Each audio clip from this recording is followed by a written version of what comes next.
ওকে, সবাই জয়েন করো তাড়াতাড়ি।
ওকে, সবাই জয়েন করো তাড়াতাড়ি।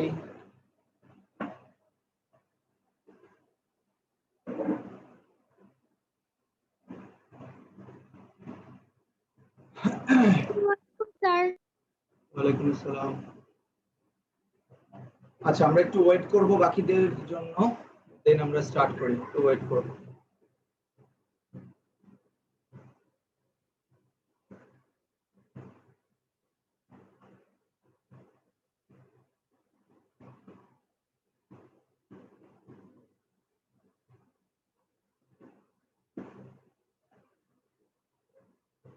একটু ওয়েট করি সবার জন্য। কেউ একটু যাও তো গ্রুপে, আবার একটু নক দাও, নক দিয়ে তাড়াতাড়ি জয়েন করতে পারবে।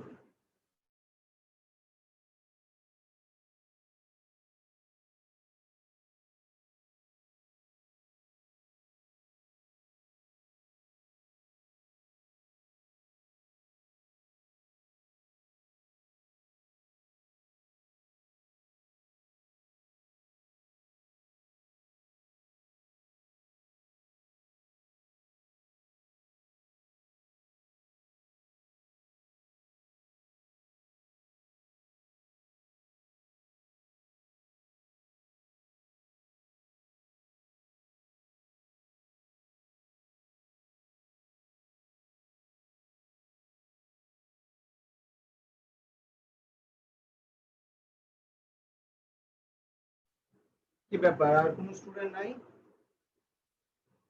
আজকে তো সবাই জানে তো আজকে ক্লাস, গতকাল ক্লাস করছিলা সবাই? ইয়েস স্যার, গতকাল সবাই ছিলাম। আচ্ছা, একটু ওয়েট করি, এখনো সময় আছে, কেবল 5 মিনিটস তো, একটু ওয়েট করি। আচ্ছা, আমাকে একটু বলো তো, এই সময়ের মধ্যে আমি একটু আগাই নেই, সেটা হচ্ছে যে আমরা এখন পর্যন্ত কোন কোন চ্যাপ্টার গুলো কমপ্লিট করে ফেলছি, এটা একটু আমাকে বলো। আচ্ছা, আমি জাস্ট একটু করে নিই।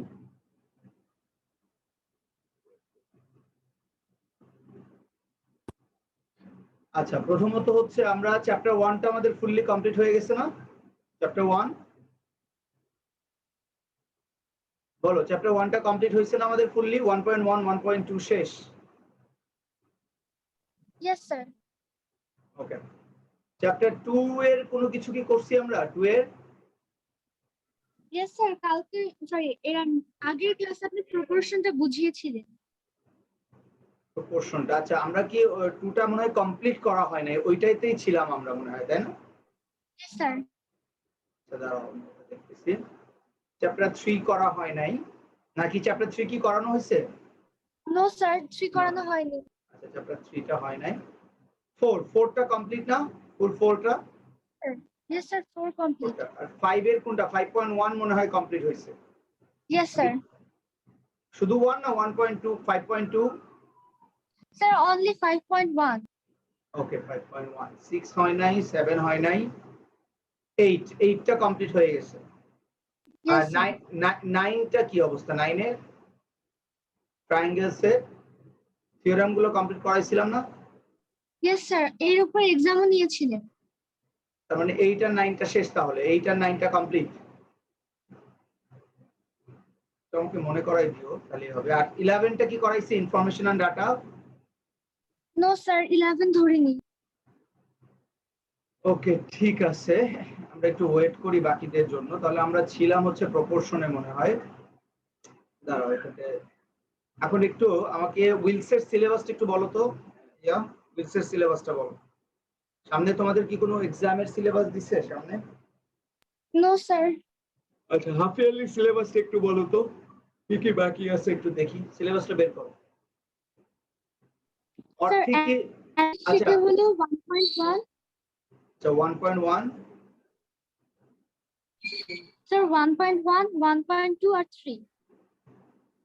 ওকে এটা হচ্ছে আমাদের অ্যারিথমেটিক অ্যালজেব্রাটা 4.1, 4.2, 4.3, 5.1, 5.2, and 5.4.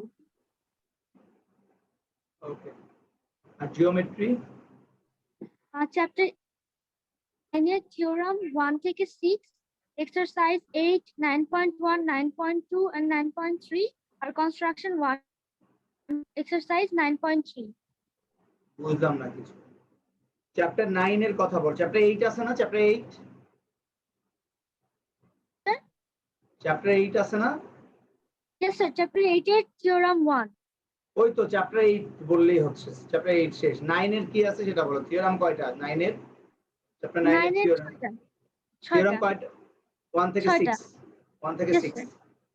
আচ্ছা আচ্ছা ঠিক আছে সমস্যা নাই আর কি আর 11 চ্যাপ্টার 11 তো তোমার আছে তাই না Construction 1 থেকে 3. কনস্ট্রাকশনটা আছে 1 থেকে 3 ওকে ঠিক আছে বুঝতে পারছি আচ্ছা এখন এখানে তোমাদের ব্যাচে উইলস বিয়ামের কে কে আসো বিয়ামের সিলেবাসটা আমাকে একটু বলো তো বিয়ামের কি সামনে কোনো এক্সামের সিলেবাস দিছে বিয়াম বিয়াম থেকে কোনো এক্সামের সিলেবাস বিয়ামের কেউ আছো এখানে স্যার কোনো সিলেবাস এখনো দেয় নাই সিলেবাস এখনো দেয় নাই ওকে এমনিতে তোমার হাফ ইয়ারলির সিলেবাসটা আছে না তোমার কাছে নো স্যার মানে তোমার সিলেবাস হাফ ইয়ারলি সিলেবাসটা একটু আমাকে বলো তাহলেই হবে হাফ ইয়ারলি সিলেবাসও দেয় নাই স্কুল থেকে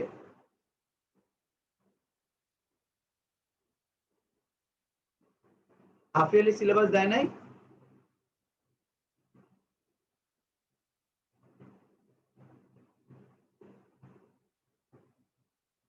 আচ্ছা দেয় নাই তার মানে সমস্যা নাই তাহলে আমাদের সাথে যাও ওকে এখন দেখি তো কে কে আছে এখানে ক্লাসে আমি সেভাবে করে একটু স্টার্ট করব আলহাম আছে আলভি নিসা রেজওয়ানুল আচ্ছা রেজওয়ানুল তোমার সিলেবাসের কি অবস্থা একটু বলো তো রেজওয়ানুল স্যার আমাদের সিলেবাস এখনো দেওয়া হয়নি কিছুদিনের মধ্যে দিবে বলেছে আচ্ছা তাহলে তো কোনো কথাই নেই ওকে শোনো তাহলে আমি তোমাদের ঈদের আগে যেখানে ছিলাম আর কি সেটা মেবি চ্যাপ্টার 2 প্রপোর্শনটা ছিল তো আমি বলছিলাম 2.1টা করে আমি 3টা স্টার্ট করব হইলে মোটামুটি আমাদের অ্যালজেব্রাটা মানে অ্যারিথমেটিকটা কমপ্লিট হয়ে যাবে আর অ্যালজেব্রাটা মোটামুটি অনেকটাই আগাইছে যেহেতু চ্যাপ্টার 4 শেষ হয়েছে 5.1ও শেষ হয়েছে দ্যাট মিন্স অনেকটাই আগাইছে আর তারপরেও আমরা যার যে সিলেবাস যতটুকু বাকি আছে সেটা আমরা কমপ্লিট করব তাহলে আমি সরাসরি চলে যাচ্ছি 2.1 এ 2.1টা আমাদের আজকে কমপ্লিট করতে হবে তো আমি একটু জানতে চাই যে আসলে 2.1 এর কতটুকু আমি করাইছিলাম এটা আমাকে একটু দেখো তোমাদের খাতায় নিশ্চয়ই আছে 2.1 থেকে কতটুকু পড়ানো হয়েছিল আচ্ছা 2.1 এ দেখো তো এই সাকসেসিভ রেশিও বলো প্রপোর্শন এগুলো সবকিছু বোঝানো হয়েছে না রুলস অফ 3 কন্টিনিউয়াস প্রপোর্শন এগুলো কি বোঝানো হয়েছে সব কোন পর্যন্ত হয়েছিল আমাকে একটু বলো তাহলে আমি সেখান থেকে শুরু করবো আর কি এক্সারসাইজ কি করানো হয়েছে কিছু এক্সারসাইজ থেকে বলো No, স্যার এক্সারসাইজে যাইনি, আর আমার খাতায় লাস্ট এক্সাম্পল 3 পর্যন্ত করা। দাঁড়াও এক মিনিট। এক্সাম্পল 2 এক্সাম্পল 3 পর্যন্ত করা, ওকে। তার মানে কন্টিনিউয়াস প্রপোর্শনটা মনে হয় আমরা করি নাই তাহলে, তাই না? আচ্ছা ঠিক আছে, সমস্যা নাই। আমরা আমাদের এখানে প্রপোর্শনটা হইছে আর রুলস অফ 3 যেটা সেটা হইছে, কারণ প্রপোর্শনের উপরই ডিপেন্ড করে রুলস অফ 3টা আর কি। তো আমরা আজকে কন্টিনিউয়াস প্রপোর্শন থেকেই শুরু করব, যে কন্টিনিউয়াস প্রপোর্শনটা কি। ওকে আচ্ছা, তোমার কাছে এটা মনে হইতে পারে যে সাকসেসিভ রেশিও এবং কন্টিনিউয়াস প্রপোর্শনটা সেম। অনেক ক্ষেত্রে এটা মনে হইতে পারে যে সাকসেসিভ রেশিওটা যে কথা, কন্টিনিউয়াস প্রপোর্শনটাও কিন্তু সেই কথা, কিন্তু আসলে কিন্তু এটা ওই রকম মোটেও সেম না। কেন সেম না সেটা আমি তোমাদেরকে প্রথমে একটু বলে নিই। যেটা হচ্ছে, দেখো আমাদের যে সাকসেসিভ রেশিও ছিল সেইটা মেইনলি ছিল এরকম। তুমি একটু খেয়াল করো, আমি তোমাদেরকে, অনেকেই কিন্তু এই সাকসেসিভ রেশিও এবং কন্টিনিউয়াস প্রপোর্শনটাকে সেম ধরে নেয়। ধরো 15:41, 15:41, দেন হচ্ছে 41:65। আমি এভাবে জিনিসটাকে বোঝাচ্ছি যে son is to father 15:41, father is to grandfather 41:65। ওকে, এইটা হচ্ছে আমাদের সাকসেসিভ রেশিও। কারণ এখানে দেখো son is to father is to grandfather যদি আমরা করি তাহলে 15:41:65 লিখতে পারি। খুব মনোযোগ দিয়ে খেয়াল করো, son হচ্ছে 15, এখানে দেখো ফাদার কিন্তু দুইটাতেই 41 করেই আছে, অর্থাৎ ফার্স্ট যে রেশিওটা সেটার সেকেন্ড কোয়ান্টিটি এবং সেকেন্ড রেশিওর ফার্স্ট কোয়ান্টিটিটা কি থাকে, সেম থাকে। এই জন্য সেটাকে আমরা একসাথে এভাবে করে সাকসেসিভ রেশিওটা লিখতে পারি। কিন্তু আমরা যখন কন্টিনিউয়াস প্রপোর্শনের ক্ষেত্রে আসব, তখন ব্যাপারটা কিন্তু ডিফারেন্ট হবে। কেন ডিফারেন্ট হবে? দেখো রেশিও আর প্রপোর্শনের মধ্যে ডিফারেন্সটা কি? রেশিও হচ্ছে আমি দুইটা রেশিওকে আলাদা আলাদা ভাবে দেখাচ্ছি, তাই না? আলাদা আলাদা ভাবে দেখাচ্ছি। কিন্তু যখন আমি প্রপোর্শন বলবো তখন দুইটা রেশিওর মধ্যে কিন্তু একটা ইকুয়াল সাইন বা দুইটা রেশিও কি হবে, সেম হবে। যখন আমি সিম্পল রেশিও বলি বা সাকসেসিভ রেশিও বলি তখন এই দুইটা রেশিও কিন্তু সেম না। অর্থাৎ 15:41 is equals to 41:65, এইটা কিন্তু আমি কখনোই লিখতে পারবো না। ঠিক আছে, কথা কি বোঝা গেছে? অর্থাৎ রেশিও, সাকসেসিভ রেশিওকে আমি কখনোই মাঝখানে ইকুয়াল দিয়ে দেখাইতে পারবো না। বাট আমি যখন প্রপোর্শনে আসব তখন কি হবে, 5:10 প্রপোর্শন 50:, ধরো আমি 10 দিয়ে যদি ডিভাইড করি তাহলে এটা কি হবে, 10 দিয়ে ডিভাইড করলে এটা হবে 5, আর এখানে দিলাম 500 ফর এক্সাম্পল। তাহলে তুমি একটু খেয়াল করো তো, 5:10 এটাকে সলভ করার কিছু নাই, কিন্তু তুমি যদি এটাকে সলভ করো বা এটাকেও তুমি শর্ট করতে পারো, কিন্তু আগে তুমি এটাতে দেখো, এটাকে 10 দিয়ে যদি ডিভাইড করো, সরি দাঁড়াও, হ্যাঁ 10 দিয়ে ডিভাইড করলে এখানে কত আসবে বলো তো? 10 দিয়ে ডিভাইড করলে এখানে আসবে 5, আর 10 দিয়ে ডিভাইড করলে এখানে আসবে কত? না এখানে সরি আমি বেশি লিখছি। 10 দিয়ে তুমি 1000, আচ্ছা দাঁড়াও 100 নাকি আমি ভুল করতেছি? আচ্ছা দাঁড়াও এক মিনিট, আমি একটু বইয়ের এক্সাম্পলটাই দেখাই, কনফিউজ হয়ে লাভ নাই। দেখো, আচ্ছা তোমরা সাকসেসিভ রেশিওটা বুঝতে পারছো তো নাকি? সাকসেসিভ রেশিওটা বুঝতে পারছো না সবাই? Yes sir. আচ্ছা এই যে দেখো প্রপোর্শন, ধরো 25:10 আর 50:20, এর মাঝখানে আমি কিন্তু প্রপোর্শন দিতে পারতেছি। কেন দিতে পারতেছি? দেখো এটাকে যদি আমি 5 দিয়ে ডিভাইড করি তাহলে 5:2, এটাকে যদি 5 দিয়ে ডিভাইড করি 5:2, তার মানে কি দুইটা রেশিও কি সেম না? এই জন্যই এটাকে মাঝখানে কিন্তু আমি ইকুয়াল দিতে পারবো। সো এই যে এই প্রপোর্শন সাইন, এটা কিন্তু ইকুয়ালও বলা যায়, একই কথা, ইকুয়াল এবং এটা একই কথা। অর্থাৎ প্রপোর্শনটা সবসময় দুইটা রেশিও কি হবে, ইকুয়াল হবে। তখন আমি সেটাকে এখানে প্রপোর্শনের ক্ষেত্রেও যেমন দুইটা রেশিওকে আমি ডিনোট করতেছি, দুইটা রেশিওতে চারটা কোয়ান্টিটি থাকতেছে, কিন্তু সাকসেসিভ রেশিওতেও কিন্তু চারটা কোয়ান্টিটি থাকতেছে, কিন্তু ওখানের দুইটা রেশিও কখনোই সেম হবে না। বাট এখানের কিন্তু এই দুইটা রেশিও মাস্ট বি কি হবে, সেম হবে। তো প্রপোর্শন আর রেশিওর মধ্যে কিন্তু ডিফারেন্সটা এখানেই। আর কন্টিনিউয়াস প্রপোর্শনের ক্ষেত্রে যে ব্যাপারটা আসে সেটা দেখো, কন্টিনিউয়াস প্রপোর্শনের ক্ষেত্রে যে ব্যাপারটা মানে খুব বেশি ইয়া হয় সেটা হচ্ছে, তুমি খেয়াল করো কন্টিনিউয়াস প্রপোর্শন একটা এক্সাম্পল যদি আমি দেখি, খুব মনোযোগ দিয়ে দেখো। ধরো 5:10 এটা একটা রেশিও, 10:20 এটা একটা রেশিও। এখন ধরো suppose son is to father হচ্ছে 5:10, father is to grandfather হচ্ছে 10:20। খুব মনোযোগ দিয়ে খেয়াল করো। তো এই তিনটাকে কি আমি এভাবে লিখতে পারবো? son is to father is to grandfather, that means 5:10:20 লেখা যাবে না? লেখা Yes, যাবে sir. কিনা বলো? যাবে। তার মানে এটাকে আমি একটা সাকসেসিভ রেশিও বলতে পারি, অর্থাৎ এটা একটা সাকসেসিভ রেশিও। কেন? কারণ ফার্স্ট রেশিওর সেকেন্ড কোয়ান্টিটি এবং সেকেন্ড রেশিওর ফার্স্ট কোয়ান্টিটিটা সেম, সো এটাকে কিন্তু আমি কি বলতে পারি? একটা সাকসেসিভ রেশিও বলতে পারি। অ্যাট দ্য সেম টাইম তুমি যদি খেয়াল করো 5:10 এবং 10:20 এই দুইটাকে যদি তুমি সলভ করো, 5 দিয়ে ডিভাইড করো তো 1:2, 10 দিয়ে ডিভাইড করো 1:2। তার মানে কি এই দুইটা রেশিও কি সেম না? সেম কি না বলো? এই দুইটা রেশিও কিন্তু সেম। তার মানে হচ্ছে যে কোনো সাকসেসিভ রেশিও কিন্তু কন্টিনিউয়াস প্রপোর্শন হইতে পারে। যে কোনো সাকসেসিভ রেশিও কি হইতে পারে? কন্টিনিউয়াস প্রপোর্শন, অর্থাৎ একই রেশিওটা সাকসেসিভ হইতে পারে, কন্টিনিউয়াস হইতে পারে। বাট একটু আগে আমি যে এক্সাম্পলটা দেখাইলাম যে 15:41, 41:65, এইটাও কিন্তু একটা কি কন্টিনিউ সাকসেসিভ রেশিও, কিন্তু এইটাকে কি আমি 15:41 is equals to 41:65 লিখতে পারবো? এই দুইটাকে সলভ করলে কি এই দুইটা রেশিও সেম হবে? কখনোই সেম হবে না। অর্থাৎ এটা সাকসেসিভ রেশিও ঠিক আছে, বাট এটা কন্টিনিউয়াস প্রপোর্শন হবে না। ক্লিয়ার? ক্লিয়ার কিনা বলো? তাহলে সব কন্টিনিউয়াস হ্যাঁ, প্রপোর্শনই তার মানে হ্যাঁ আমি সেটাই বলতেছি। তার মানে তুমি একটা লাইন এখানে লিখে রাখো, সেটা হচ্ছে, সবাই লিখো, all continuous proportion is successive ratio. All continuous proportion is successive ratio,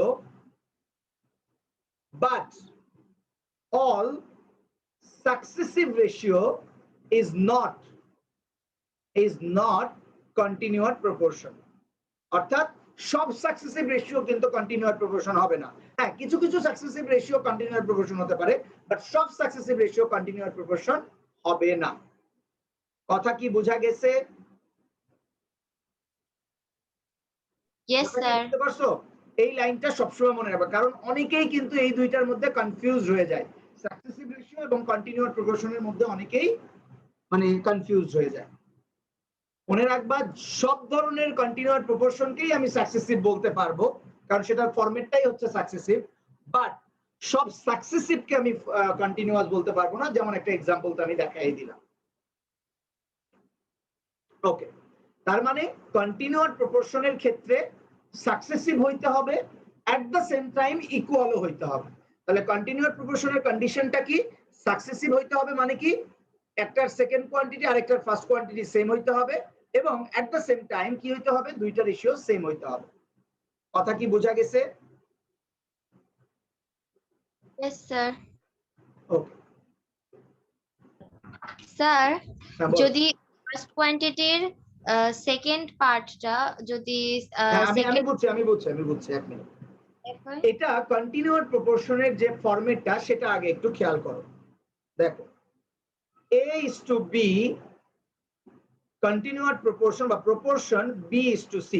এটাকে কন্টিনিউয়াস কেন বলা হচ্ছে? কন্টিনিউয়াস এই কারণে বলা হচ্ছে যে ফার্স্ট কোয়ান্টিটির ফার্স্ট রেশিওর সেকেন্ড কোয়ান্টিটিটা সেকেন্ড রেশিওর ফার্স্ট কোয়ান্টিটিটা সমান হবে, এই জন্য এটাকে কন্টিনিউয়াস বলা হচ্ছে। কারণ এটা যেখানে শেষ হবে পরেরটা ঠিক সেখান থেকেই শুরু হবে। অর্থাৎ এই জন্যই তো আমি বললাম যে কন্টিনিউয়াস প্রপোর্শন হওয়ার জন্য অবশ্যই ফার্স্ট কন্ডিশন হচ্ছে এটা সাকসেসিভ হইতে হবে। কন্টিনিউয়াস কেন বলছে? কন্টিনিউয়াসটা মানে হচ্ছে সাকসেসিভ হইতে হবে, আর প্রপোর্শন মানে হচ্ছে দুইটা রেশিও সেম হইতে হবে। কন্টিনিউয়াস, সাকসেসিভ, প্রপোর্শন মানে হচ্ছে ইকুয়াল। এই দুইটা জিনিস মনে রাখলেই হবে। কথা কি বোঝা গেছে? এই যে এই ফরম্যাটটা মনে রাখলেই তুমি সবসময় এটা বুঝতে পারবে যে কন্টিনিউয়াস প্রপোর্শনটা কি হবে। ডান? স্যার তাহলে দেখো A is to B equals to B is to C, তাহলে এটাকে যদি আমি সলভ করি তাহলে কি পাবো, a by B, B by C. এবার দেখো তো B into B cross multiply করো B square, A into C cross multiply করো এসি। বি স্কোয়ারটা যদি শুধু বিটা করো তাহলে রুট ওভার এসি। সো এইটা হচ্ছে আমাদের ফাইনাল ফর্মুলা কন্টিনিউয়াস প্রপোর্শনের ক্ষেত্রে। বলো বলো। স্যার কোন রেশিওটা ভাঙলে যদি সেম হয় তাহলে সেটা কন্টিনিউয়াস প্রপোর্শন, কিন্তু স্যার যদি সেম না হয় তাহলে সেটা কি? শোনো, কন্টিনিউয়াস তুমি এই কথাটা দিয়েই তো বোঝা যায়। একটা হচ্ছে কন্টিনিউয়াস। কন্টিনিউয়াস কেন? কন্টিনিউয়াস এই কারণে যে ধরো সাপোজ 20:40, 40:60, এখানে যেখানে শেষ হয়েছে সেখান থেকেই শুরু হয়েছে, তাহলে এটা কি কন্টিনিউয়াস না? কন্টিনিউয়াস এটাকে তুমি সাকসেসিভও বলতে পারো। সাকসেসিভ এবং কন্টিনিউয়াস কিন্তু সিনোনিম বলতে পারি, একই কথা। সাকসেসিভ যে কথা, কন্টিনিউয়াস কিন্তু সেই কথা। বুঝতে পারছো? একটা রেশিও যেখানে শেষ হবে সেখান থেকেই শুরু হবে। কিন্তু যেহেতু আমি এখানে প্রপোর্শন বলছি, তার মানে অবশ্যই এই দুইটা ইকুয়াল হইতে হবে। এখন তুমি দেখো এই দুইটা কি আসলে ইকুয়াল হবে? এটাকে সলভ করলে ধরো 2:4 পাচ্ছি, এটাকে সলভ করলে কি আমি 2:4 পাবো? No sir. 20 না, 20 দিয়ে ডিভাইড করো 2, 20 দিয়ে ডিভাইড করো 3, পাচ্ছি না। তার মানে এই দুইটা ইকুয়াল না। ইকুয়াল না হলে এটা কন্টিনিউয়াস ঠিক আছে, কিন্তু এটা তো প্রপোর্শন না। সো এটাকে কন্টিনিউয়াস প্রপোর্শন বলা যাবে না। প্রপোর্শন কন্টিনিউয়াসও হইতে হবে, এট দ্য সেম টাইম আবার ইকুয়ালও হইতে হবে। দুইটা কন্ডিশন হইলেই এটাকে কন্টিনিউয়াস প্রপোর্শন বলা হবে। সো ফরম্যাটটা তুমি মনে রাখলেই হবে যে এই যে বিবি অর্থাৎ একটা পোর্শন অবশ্যই সেম হবে। সো সেখান থেকে এভাবে আমরা সলভ করব, এই ফর্মুলাটা তোমাকে মনে রাখতে হবে। ওকে, তো এখানে একটা ব্যাপার একটু আমি এই ফর্মুলাকে আবার বিভিন্ন নাম দিয়ে এক্সপ্রেস করা যায়, সেই নামগুলো আমি তোমাদেরকে এখন দেখাচ্ছি। দেখো এখানে যে ফরম্যাটটা দেয়া আছে, আমরা যদি একটু খেয়াল করি এই ফরম্যাটের মধ্যে, দেখো তাহলে আমরা এখানে পাইলাম B equals to root over কত পাইলাম বলো তো, রুট ওভার এসি। তো ওইটা দিয়ে কিন্তু আমি যে কোনো ম্যাচ করতে পারবো, অর্থাৎ এ হচ্ছে এখানে ফার্স্ট কোয়ান্টিটি, বি হচ্ছে সেকেন্ড কোয়ান্টিটি, আর সি হচ্ছে কি থার্ড কোয়ান্টিটি। ঠিক আছে, মিড ভ্যালু। তবে এখানে একটা ব্যাপার আমি বলে নিই, এই বি কে তোমরা বলবা হচ্ছে মিড ভ্যালু। কি বলবা বলো তো? মিড ভ্যালু বলবা। কি বলবা বলো? Mid value. মিড ভ্যালু, এটা সবসময় বলা হবে মিড কোয়ান্টিটি। এই যে দেখো এই যে এখানেও মিড কোয়ান্টিটি বলে রাখছে, তো আমরা সবসময় বি কে বলবো মিড কোয়ান্টিটি। তাহলে মিড কোয়ান্টিটির ভ্যালুটা আমরা ফার্স্ট এবং সেকেন্ড কোয়ান্টিটি, এখানে তিনটা কোয়ান্টিটি আমরা দেখবো। একটা হচ্ছে ফার্স্ট কোয়ান্টিটি, একটা মিড কোয়ান্টিটি, একটা হচ্ছে থার্ড কোয়ান্টিটি। ওইভাবে করে আমরা করবো আর কি। দেখো second quantity is called mid proportional বা mid quantity of first and third quantity. অর্থাৎ এ হচ্ছে ফার্স্ট কোয়ান্টিটি, সি হচ্ছে থার্ড কোয়ান্টিটি, আর বি হচ্ছে mid quantity. So mid value বের করতে বললে তুমি যেমন ধরো এখানে একটা কোশ্চেন দেওয়া আছে, আমরা যদি এই কোশ্চেনটা একটু দেখি, এক্সাম্পল 4টা দেখো। এক্সাম্পল 4টা একটু দেখো, এখান থেকে দেখলেই হবে। দেখো, if the first and third quantity of a continuous proportion is 4 and 16, তার মানে কি? ফার্স্ট কোয়ান্টিটি কত? First quantity a equals to হচ্ছে 4, third quantity c equals to কত? c ইকুয়ালস টু হচ্ছে 16। তোমাকে বের করতে বলছে determine the mid proportional and continuous proportion. আগে তুমি মিড প্রপোর্শনটা বের করো, তাহলে উই নো মিড কোয়ান্টিটি। তাহলে মিড কোয়ান্টিটির ফর্মুলা আমরা কি দেখলাম একটু আগে, B equals to root over AC.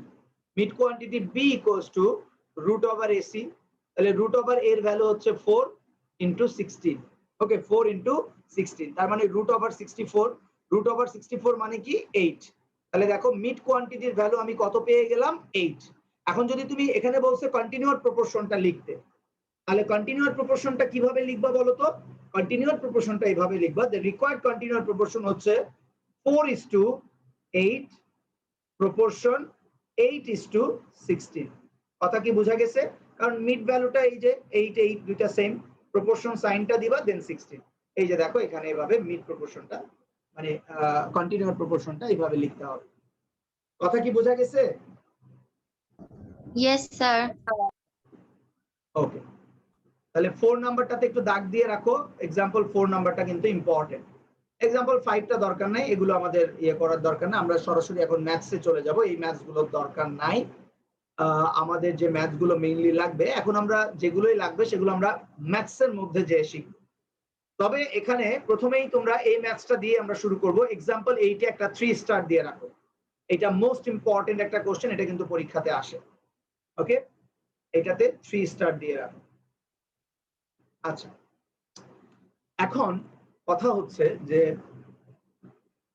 এই ম্যাচগুলোকে আমরা দুই ভাবে করব, শুধু একভাবে না, একভাবে, দুই ভাবে, তিন ভাবে, যেভাবে করা সম্ভব আমরা সবভাবেই দেখব, যাতে করে আমাদের কোনো প্রবলেম না হয় এগুলো করতে গিয়ে। ওকে, আচ্ছা, তাহলে এই যে 8 নাম্বার কোশ্চেনটা, এটা এখন খাতায় তোমরা লিখবা, আমি খাতায় এটা সলভ করে দিব। মানে এখানে কিভাবে আসে না আসে সেটা পরের ব্যাপার, আমরা প্রথমে খাতায় এটা করব। তো খাতায় লিখো, পেজ নাম্বার কত এটা দেখো তো, page number 26, page number 26, example 8, most important একটা ম্যাথ। দেখো এখানে বলা আছে the ratio of income of paneer and Tapan 4:3, Tapan and Robin 5:4। এখানে একটা জিনিস খেয়াল করলে দেখবা, এখানে টোটাল নাম আছে কয়জনের বলো তো? 3 জনের, পনির, তপন অ্যান্ড রবিন। কিন্তু তুমি যদি রেশিওটা খেয়াল করো, যেহেতু এখানে 3 জন পার্সন আছে, তপন কিন্তু 2 বার আছে, তাহলে তপন 2 বার থাকলে তপনের রেশিওটা কি সেম? যেমন ফার্স্টে তপনের রেশিও হচ্ছে 3, সেকেন্ডটাতে তপনের রেশিও হচ্ছে 5, তার মানে কিন্তু সেম নাই। তো তার মানে আমরা সাকসেসিভ রেশিওতে এই জিনিসটা শিখে আসছি যে কিভাবে দুইটা রেশিওকে সাকসেসিভ করা যায়, অর্থাৎ মাঝখানের টা দুই জায়গাতে সেম করা যায়, সেটা আমরা প্রথম কাজ। তাহলে আমাদের প্রথম কাজ হচ্ছে রেশিওটাকে সাকসেসিভ রেশিও করে নেওয়া। তাহলে সেটা কিভাবে করব সেটা এখন দেখো, লিখো given Ponir is to Tapan, Ponir is to Tapan equals to 4:3, তার মানে 4/3। এখন আমাকে বলো যে আমরা সাকসেসিভ রেশিওর ক্ষেত্রে কি করতাম বলো তো? ফার্স্ট কোয়ান্টিটিকে আমরা মাল্টিপ্লাই করতাম সেকেন্ড যে রেশিওটা আছে, সেকেন্ড রেশিওটা কত? 5:4।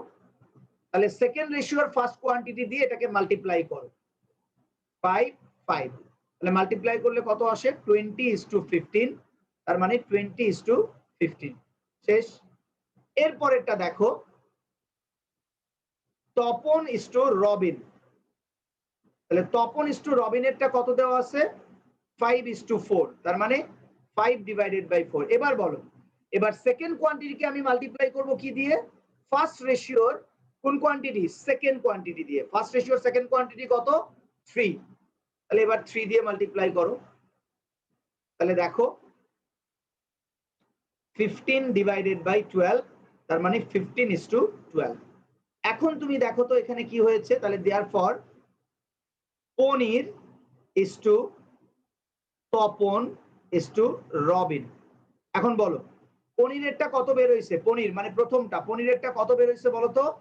20, তো 20 ইস টু তপনেরটা এখানে কত? 15, তপনেরটা এখানে কত? 15, সেম আসছে? আসছে, তার মানে 15। আর রবিনেরটা কত দেওয়া আছে এখানে? 12। তাহলে দেখো তো এখন 3 জনের রেশিওটা আমি পেয়ে গেছি কিনা? হলো, 3 জনের রেশিও আমি পেয়ে গেছি?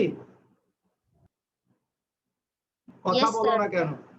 এই পর্যন্ত সবাই বুঝতে পারছো সাকসেসিভ রেশিও কিভাবে করতে হয়? মনে রাখবা সাকসেসিভ রেশিও হচ্ছে ফার্স্ট রেশিওকে সেকেন্ড কোয়ান্টিটির ফার্স্ট রেশিও দিয়ে, দ্যাট মিন্স 5 দিয়ে মাল্টিপ্লাই করো, আর সেকেন্ড রেশিওকে ফার্স্ট কোয়ান্টিটির সেকেন্ড রেশিও দিয়ে মাল্টিপ্লাই করো, দ্যাট মিন্স 3, এই যে 3 দিয়ে মাল্টিপ্লাই করো।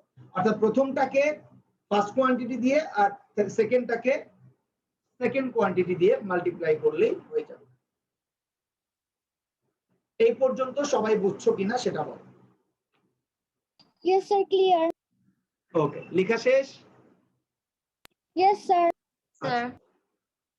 এবার দেখো, এখন এখান থেকে তুমি দুই ভাবে ম্যাথসটা করতে পারো। সাকসেসিভ তো তোমাকে প্রথমে করেই নিতে হবে, এখান থেকে তুমি দুই ভাবে ম্যাথসটা করতে পারো। একটা হচ্ছে এক্স ধরে, যেটা দিয়ে আমি সবসময় প্রিফার করি যে এক্স দিয়ে করলে তুমি সব ম্যাথস এক্স দিয়ে করতে পারবা।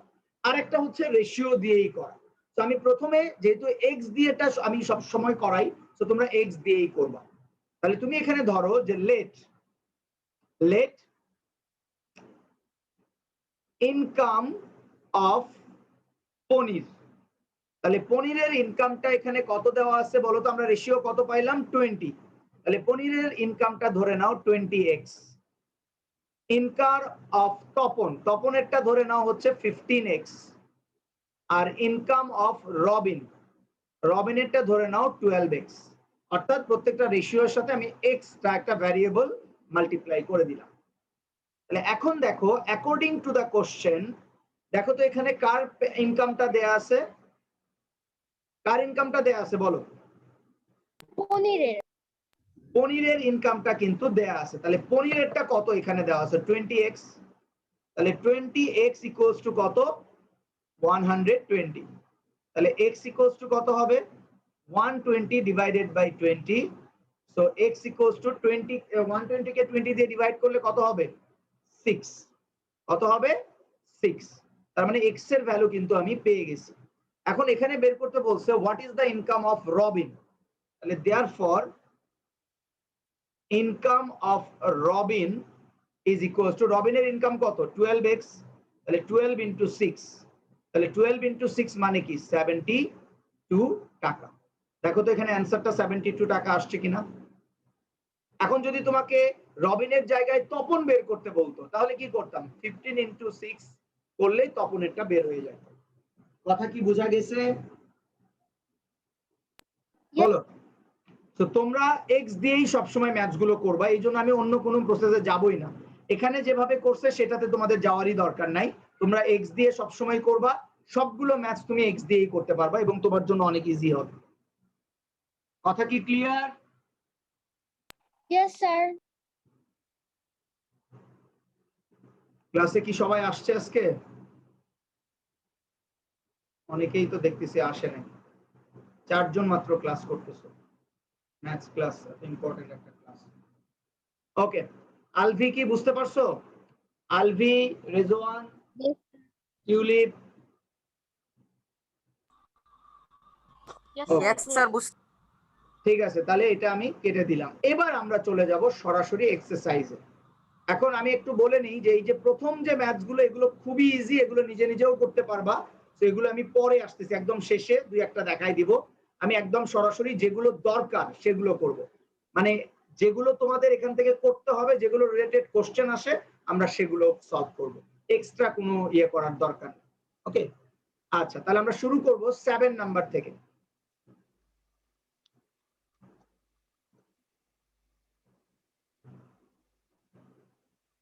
দেখো আমরা এখান থেকে শুরু করব 7 নাম্বার থেকে। এগুলো বাকিগুলো তোমরা নিজে নিজেই এমনিতে করতে পারবে, যেগুলো দরকার সেগুলো থেকে শুরু করো। দেখো 7 নাম্বারটা কি বলছে? Ages of 3 sons, 5 years, 7 years, 9 years respectively. He gave 4200 টাকা in the ratio of their ages. In the ratio of their ages, অর্থাৎ ages গুলোর রেশিও করতে হবে। How much will each of them get? অর্থাৎ প্রত্যেককে কত করে পাবে। ওকে, একটু আগে আমি বললাম এক্স দিয়ে আমাকে করতে হবে, তাহলে এখানে রেশিওটা কি বলছে? এই ইয়ারের রেশিওটাই তোমাকে এজেস এর রেশিওটাই নিতে হবে, মানে রেশিও অফ এজেসটা এখানে ধরতে হবে। তাহলে আমরা একটু বলে নিই যে given ratio of the ages of 3 sons is equals to 5:7:9. Okay, এটা হচ্ছে তাদের রেশিও। তাহলে আমি ধরে নিলাম let first son got 5x টাকা, second son got 7x টাকা, and third son got 9x টাকা। এখন according to the question তুমি খেয়াল করো, he gave 4200 টাকা in the ratio of their ages, অর্থাৎ টোটাল টাকাটা হচ্ছে, অর্থাৎ তিনজনকে টোটালি সেই টাকাটা দিছে।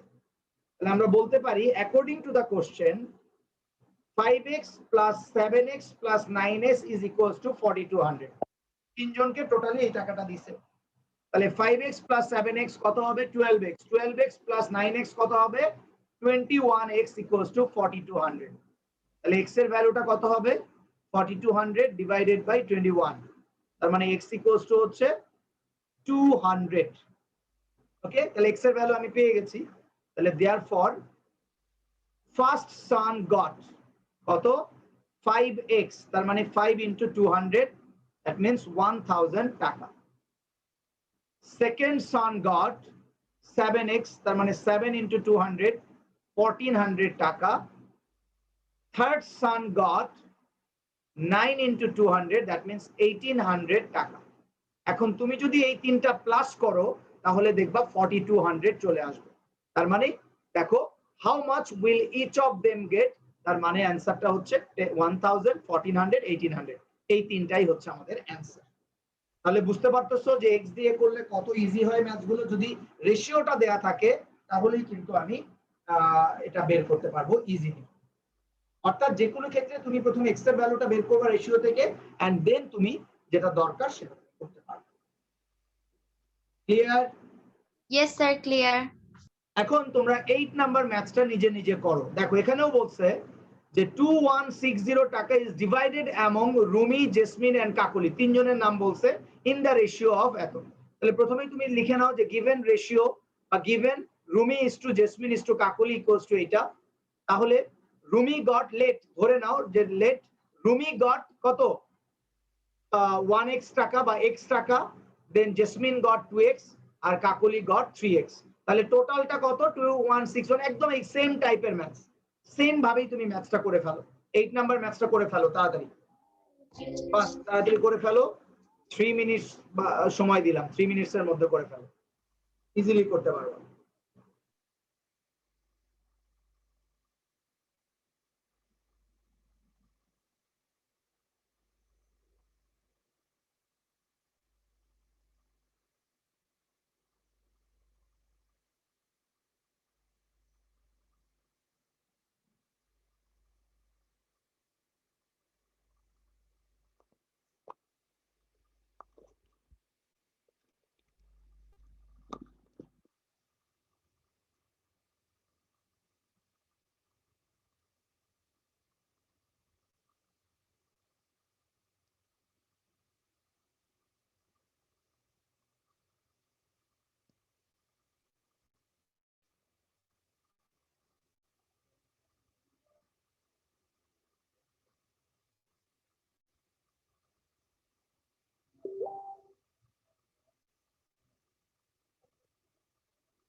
আমাদের আসলে একটু ব্রেকের টাইম হয়ে গেছে, আমি তোমাদের ব্রেক দিচ্ছি। ব্রেকে তোমরা 8 নাম্বার ম্যাচটা করে রাখো, ব্রেকের পর আমরা 9 থেকে শুরু করব।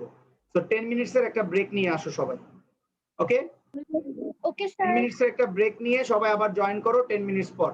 আজকে এই চ্যাপ্টারটা কমপ্লিট করবো আর কি, এই চ্যাপ্টারটা আজকেই শেষ হয়ে যাবে। ওকে 10 মিনিটস একটা ব্রেক দিলাম, ব্রেকের পর সবাই চলে আসো।